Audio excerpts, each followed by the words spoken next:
आज सभी स्टूडेंट का स्वागत है आपके अपने चैनल ज्ञान कुंज कोचिंग सेंटर में। और आज मैं आपको अध्ययन कराऊंगा कक्षा 11 की जो साइंस की फिजिक्स में सेट 1 का पूरा कंप्लीट सोल्यूशन। तो वीडियो को लास्ट तक देखते रहिएगा, तभी आपको समझ में पूरा आएगा। जैसे क्या बोला आपका, देखिए सबसे पहले आप इसके निर्देश को पढ़ लीजिए। क्या बोला कि सभी प्रश्नों का उत्तर निवार है। कुल प्रश्न 35 है, प्रत्येक प्रश्न के लिए 1 अंक है, जिसके लिए 4 विकल्प दिए जाएंगे। सही विकल्प का चयन किया जाएगा, अगर गलत उत्तर हो तो कोई अंक नहीं काटा जाएगा, यानी आपका नेगेटिव मार्किंग नहीं रहेगा। देखिए आपका समय है 1 घंटा 30 मिनट, लेकिन आपका एग्जाम में समय है मात्र 1 घंटा का। चलिए आगे बढ़ते हैं। पहला क्या बोला है, which of the following is a characteristic of unit. इसमें से कौन है जो विशेषता है कि इकाई का। The unit must be universally accepted. दूसरा, it must be invariable and well defined. और तीसरा, it must be suitable size and easily available और ऑल ऑफ द। तो यहाँ देखिए आपका ऑल द एबव होगा, यानी AOTU आपका हो जाएगा ऑल ऑफ द एबव। अगला बोला है the dimensional formula of gravitational constant. तो आपको यहाँ पर हो जाएगा ग्रेविटेशनल कांस्टेंट का CM-1 L3 T-2 होता है ग्रेविटेशनल कांस्टेंट का डायमेंशनल फार्मूला। तो आपका यहाँ पर ये हो जाएगा। अगला प्रश्न क्या बोला है, which of the following pairs has the same dimension. देखिए आपका ये सेट 2 में भी दिया रहेगा क्वेश्चन। सेट 2 आप अगर देख लीजिएगा, वहाँ पे आपको क्वेश्चन नहीं मिल जाएगा। क्या बोला है कि किसका डायमेंशन सेम होता है। तो यहाँ पर देखिएगा इम्पल्स और मोमेंटम का डायमेंशन सेम होता है, यानी ऑप्शन बी सही हो जाएगा। अगला क्या बोला है, which of the following area not units of time. इसमें से कौन है जो टाइम का यूनिट नहीं है। चौथा प्रश्न बोल रहा है कि इनमें से कौन है जो टाइम का यूनिट नहीं है। तो आपको यहाँ पर देखिए इनमें से ये यहाँ पर पार्सेक है जो आपका टाइम का यूनिट नहीं है। बोला the SI unit of torque की, टॉर्क का SI यूनिट हो जाएगा न्यूटन मीटर। छठा प्रश्न है the slope of velocity time curve gives.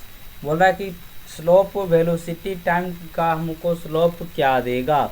तो वेलोसिटी टाइम स्लोप का हमको जो स्लोप देगा वो मेरा एक्सेलरेशन देगा। अगर एरिया पूछता कि एरिया ऑफ स्लोप, क्या पूछता, अगर पूछता एरिया ऑफ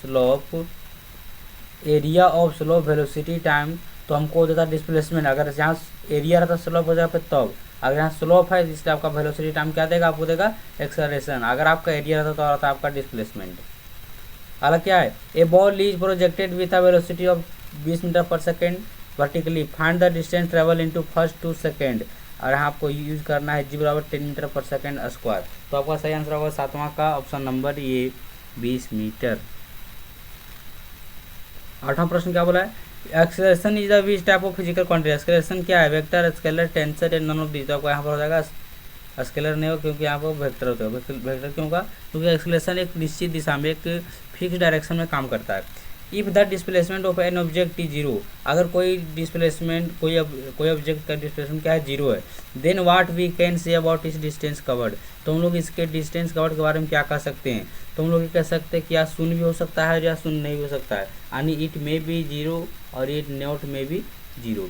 अलग क्या है, देखिए आपका 10वां प्रश्न बोला है 2 cars and we are moving with velocity of 100 km per hour and 60 km per hour. What is the relative velocity of car A with respect to car B if both are moving along the same straight line in same direction। तो आपका सही answer होगा 10वां का ना option number ये 40 kilometre per hour.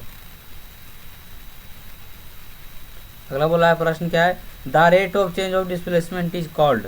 The rate of change of displacement, तो displacement को change होने का क्या बोलते हैं। अरे भाई द रेट ऑफ डिस्प्लेसमेंट बोला है, the rate of change of displacement, तो रेट आपको यहाँ पर टाइम लगा। तो डिस्प्लेसमेंट का टाइम क्या होता है आपका, वेग होता है, यानी वेलोसिटी होता है ना। ऑप्शन नंबर सी हो जाएगा वेलोसिटी, ये वाला ऑप्शन नंबर सी। अलग क्या बोला है, analog of mass in rotational motion is. घूर्णन गति में द्रव्यमान की समतुल्य राशि है। तो आपका यहाँ पर है moment of inertia, option number ये मोमेंट ऑफ इनर्शिया। अगला बोला 2 bullets are fired simultaneously horizontally and with different speed from the same place, which bullet will be hit ground first। बोला कि 2 बुलेट को फायर किया जाता है सिमुलटेनियसली, मतलब एक ही स्थान से अलग अलग गति के साथ 2 गोलियां चलाई जाती है। तो जो कौन सी गति है, जो कौन सी गोली है जो जमीन पर पहले गिरेगा तो जमीन से पहले टकराएगी। तो आपका डिपेंड ऑन मास पर करता है कि आपकी कितनी वजन की गोली है। Which of the following operation between the 2 vector can yield या vector perpendicular either with them. बोला कि 2 राशियों के बीच निम्नलिखित में से किस संचालन क्रम में जो राशि मिलने के बाद दोनों सदिश राशियों पर लंबवत होगी, तो आपका हो जाएगा क्रॉस प्रोडक्ट यानी वेक्टर प्रोडक्ट पर। ध्यान रखिएगा, वेक्टर प्रोडक्ट को बोला था क्रॉस प्रोडक्ट, क्या चीज, वेक्टर प्रोडक्ट को बोला था क्रॉस प्रोडक्ट, और स्केलर को बोला है डॉट प्रोडक्ट। अगला क्या है, the moment of inertia of a body does not depend upon, बोल रहा है कि मोमेंट ऑफ इनर्शिया किस पर निर्भर नहीं करता है, किस पर निर्भर नहीं करता है, तो आपका सही आंसर यहाँ पर हो जाएगा option number D, the angular velocity of the body. अगर बोला the horizontal range of the projectile is maximum when the angle is projection is 45 degree. अगला प्रश्न बोला है which of the following remains constant for a projectile motion, तो आपका सही answer होगा हॉरिजॉन्टल कंपोनेंट ऑफ वेलोसिटी। अगला प्रश्न देखिए क्या बोला है, when a bus suddenly takes a turn the passenger are thrown outwards because of, किसके कारण से आगे फेंकाते हैं, तो क्या हो जाएगा यहाँ पर option number A, inertia of motion. अगला प्रश्न क्या बोला है, a person sitting in a open car moving at constant velocity throw a ball vertically up into air, the ball will fall, the ball will fall, तो आपका यहाँ पर हो जाएगा सही answer exactly in the hand which threw it up. बोला है अगला प्रश्न, a force of 5 newton act on a body of mass 1 kg, the acceleration of the body, देखिए आपका एक्सेलरेशन पूछ रहा है, एक्सेलरेशन क्या होता है नहीं मालूम, तो चलिए कोई बात नहीं, फोर्स मालूम है ना, फोर्स होता है एम गुण ए यानी मास गुण एक्सेलरेशन। तो यहाँ आपका फोर्स दिया 5 न्यूटन, मास भी दिया आपका बॉडी ऑफ मास यहाँ दिया है 1 kg, लेकिन आपका यहाँ पर एक्सेलरेशन नहीं दिया है, तो ये निकालेंगे तो ये आपका यहाँ गुणाम है, ये गुना में रह देंगे, लेकिन ये देखा गुना में जाएगा भागा में जाएगा, तो 5/1 यानी 5 बराबर 1 यानी आपका एक्सेलरेशन कितना निकल जाएगा, तो 5 मीटर पर सेकेंड स्क्वायर। बोला है which of the following is self adjusting force, इसमें से कौन है जो सेल्फ एडजस्टिंग फोर्स है, तो आपका यहाँ पर आंसर होगा स्टैटिक फ्रिक्शन है जो सेल्फ एडजस्टिंग फोर्स है। अगला प्रश्न क्या बोला है, देखिए अगला प्रश्न, when a torque acting on a system is zero, then which of the following should not change, तो इसमें कौन चेंज नहीं होना चाहिए, तो आपका होगा एंगुलर मोमेंटम। बोला है a hammer of mass 300 gram, a hammer of mass 300 gram moving at 40 metre per second, strike a nail, the nail stop the hammer in a very short time of 0.02 second, the force of the nail on the hammer is, तो यहाँ पर सही answer हो जाएगा 23rd का सही answer आपका यहाँ पर हो जाएगा 600 न्यूटन। बोला है तो क्वेश्चन नंबर 24 में कि a bullet of mass 40 gram is fired from a gun of mass 8 kg with velocity at 800 metre per second, calculate the required velocity of a gun. बोला रिक्वायर्ड वेलोसिटी इसमें से कौन होगा, तो आपको हो जाएगा -4 मीटर पर सेकेंड स्क्वायर। अगला force required in accelerating in 3 kg mass at 5 metre per second square and 4 kg mass at 4 metre square will be, तो आपका हो जाएगा greater 4 kg mass at 4 metre per second square. The centripetal force acting on a body undergoing circular motion is, तो आपको हो जाएगा mv²/r। Two objects A and B are moving with same momentum.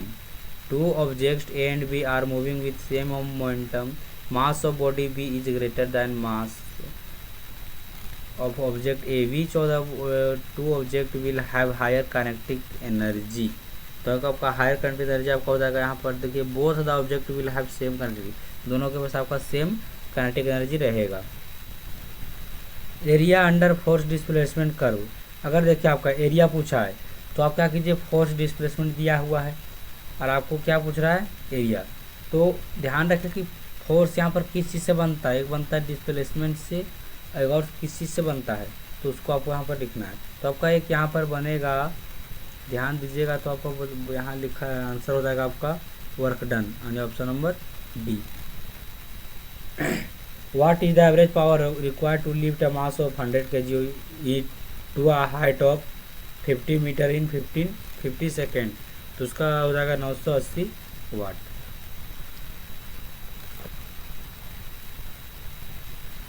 अगला प्रश्न के क्या बोला है, moment of inertia thin rod of mass m and length l about an axis perpendicular rod at mid point is. इसका mid point क्या होगा, तो आपका हो जाएगा पर mc²/12। Due to application of 5 Newton force on object moves 10 metre along perpendicular direction of the force, what amount work is done. तो आपका यहाँ पर देखिए आपका ऑप्शन गलत, एक ऑप्शन सही नहीं, आपका यहाँ पर टोटल 50 जूल होगा। आपका ऑप्शन नंबर एक ऑप्शन आपका ऑप्शन यहाँ पर नहीं दिया, सबका सब गलत ऑप्शन दिया जाएगा। आंसर को 50 joule. The work done performed on an object does not depend upon the work performed on object does not depend upon, किस पर डिपेंड नहीं करता है, तो आपका हो जाएगा initial velocity of the object. बोला अगला प्रश्न क्या कि the work done by all the force external internal on an object equal the change in, किसमें चेंज इन होता है, तो आपको हो जाएगा काइनेटिक एनर्जी में आपका चेंज होता है। अब देखिए लास्ट है 34 क्वेश्चन। उस क्या बोला है कि the centre of mass of body में लाई विद इन और आउटसाइड द बॉडी। जो सेंटर ऑफ बॉडी आपका अंदर रह सकता है बाहर रह सकता है। देखिए बोला है द टॉर्क ऑफ फोर्स। देखिए आपका ये जो प्रश्न आपको अपने से बनाना है और हमें आंसर में आपको कमेंट में आपको ऑप्शन का आंसर देना है। जैसे आपको अगर आप आंसर का ए निकला तो आपको बोलना पड़ेगा ए, बी निकला तो आपको ऑप्शन देना है बी। आपको कमेंट बताना है इसका आंसर जरूर। इस तरह से आपकी सेट 1 की मॉडल पेपर खत्म हुई। अगर आपको सेट 2 देखनी है तो आप चैनल को सब्सक्राइब कर ले, आप तो हमारे चैनल पर जाकर देख ले, सेट 2 की वीडियो आपको मिल जाएगी।